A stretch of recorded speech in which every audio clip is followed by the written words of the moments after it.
દેશની રાજધાની દિલ્હી અને તેની મધ્યમાંથી પસાર થતી યમુના, ક્યારેક સ્વચ્છ, નિર્મળ, અવિરત રહેતી યમુના છેલ્લા થોડા દિવસથી સતત પ્રદૂષિત થઈ રહી છે, જેના કારણે યમુનાનો વ્યાપ અને જળસ્તર ઘટતા જઈ રહ્યા છે. अब यमुना है कहाँ मैम? पहले यमुना थी, पहले तो बिल्कुल शीतल जल था, यहाँ बिल्कुल नीला पानी, 40 फुट 50 फुट पानी हुआ करता था. आज तो यहाँ देखने को नहीं, यमुना सूखी पड़ी है. यमुना मैया में अगर हमको सिक्का भी डाल देते थे तो निकल जाता था और रेत भी निकाल लेते थे. आज की डेट में तो रेत का नाम ही नहीं है पानी के अंदर. ઉત્તરાખંડના ઉત્તરકાશી જિલ્લાથી નીકળતી યમુના ઉત્તર પ્રદેશના પ્રયાગરાજમાં ગંગા નદીને મળે છે, તો આ તરફ પલ્લાથી યમુના દિલ્હીમાં પ્રવેશ કરે છે અને વઝીરાબાદ થઈને દિલ્હીથી લગભગ 50 કિલોમીટરનો રસ્તો કાપે છે. The energy and resources institute અનુસાર વઝીરાબાદથી ઓખલા વચ્ચે યમુના 22 કિલોમીટરનો રસ્તો કાપે છે. દિલ્હીથી 7 રાજ્યોમાં પસાર થતી યમુનાની કુલ લંબાઈ 1370 કિલોમીટર છે, જે યમુનાનો માત્ર 2% ભાગ છે અને આ 2%માં જ 80% જેટલું પ્રદૂષણ ફેલાયેલું છે, જેનાથી દિલ્હીમાં યમુનાના ઘટતા જળસ્તરનો અંદાજ મેળવી શકાય છે. देखिए, यमुना में पानी का जो लेवल कम हो रहा है उसके पीछे कई रीज़न है. सबसे मेन रीज़न है इंडस्ट्रियल पॉल्यूशन, क्योंकि इलीगल और लीगल इंडस्ट्रीज़ दिल्ली में दोनों ही इंडस्ट्रीज़ काफ़ी गंदगी डाल रही हैं. दूसरा मेन रीज़न है कि प्रॉपर ट्रीटमेंट ना हो पाना. इसके लिए STP CETP लगाए गए हैं, पॉलिसी में वो सब है, डॉक्यूमेंट्स के ऊपर सब कुछ है, लेकिन वो प्रॉपर या इफेक्टिव तरीके से काम नहीं कर पा रहे. आज भी लगभग 2 दर्जन ड्रेन्स हैं जो मेजर ड्रेन्स हैं दिल्ली के स्ट्रेच में यमुना को पॉल्यूट कर रहे हैं. यमुना के आसपास भी इलीगल बोरवेल, काफ़ी लीगल बोरवेल्स लगे हुए हैं जिसको अलग अलग पर्पज़ में यूज किया जा रहा है उस पानी को. उस वजह से भी पानी के स्तर में गिरावट आ रही है. अब बात आती है कि इसके दायरे के सिकुड़ने के. बिल्कुल जैसे जैसे कंस्ट्रक्शन बढ़ रहा है, कुछ बिल्डिंग्स बनाई जा रही हैं, तमाम फ्लाईओवर्स बनाए जा रहे हैं, मेट्रो रूट्स बनाए जा रहे हैं फ्लड प्लेन से, तो नदी का जो आकार है लगातार सिकुड़ता जा रहा है. પાણીમાં જો બાયોલોજિકલ ઓક્સિજન ડિઝોલ્વ એટલે કે BOD અને ડિઝોલ્વ ઓક્સિજન એટલે કે DOની વાત કરીએ તો તેના સ્તરમાં પણ બદલાવ જોઈ શકાય છે.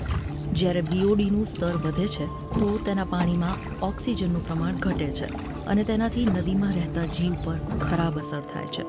એ જ રીતે જો DOનું પ્રમાણ ઘટે છે તો તે દર્શાવે છે કે આ પાણીમાં ઓક્સિજન ઓછો છે અને પ્રદૂષણ વધારે. યમુનાના જળસ્તરમાં મોટા પાયે ઘટાડો થતાં નદી પર નિર્ભર લોકોની રોજીરોટી પર પણ અસર પડી છે. पानी कम होने की वजह से फर्क पड़ा है मैम, बहुत ज़्यादा. अब तो पहले तो खेती बहुत आसान थी. पहले था ये नदी ऊपर हुआ करती थी तो पानी की ज़रूरत नहीं पड़ती थी. खेती हाँ ऐसे बिगर पानी की खेती होती थी.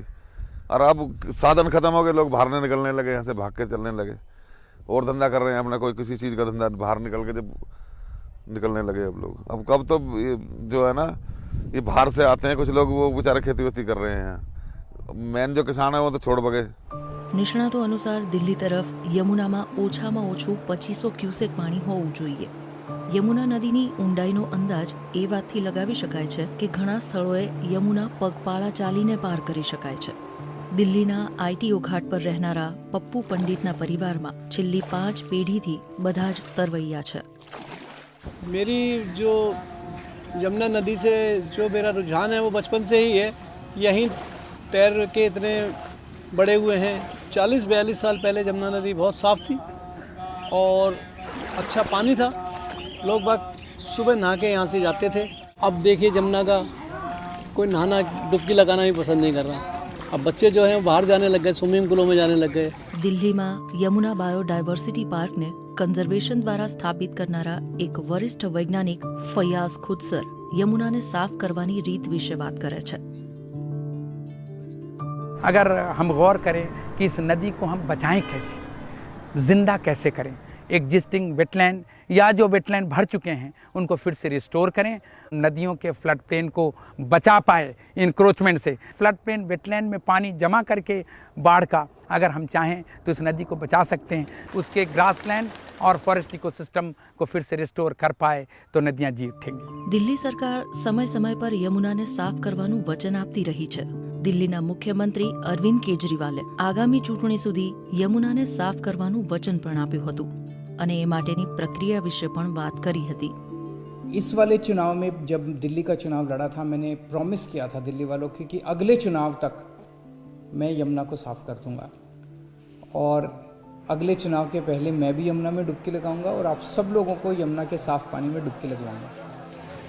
यमुना को साफ़ करने के लिए हम लोगों ने पूरा जोर शोर के साथ युद्ध स्तर के ऊपर काम शुरू कर दिया है। यमुना को साफ़ करने के लिए 6 एक्शन पॉइंट्स हैं स्पेसिफिक, और इन 6 के 6 एक्शन पॉइंट्स पे मैं लगातार मॉनिटरिंग कर रहा हूँ।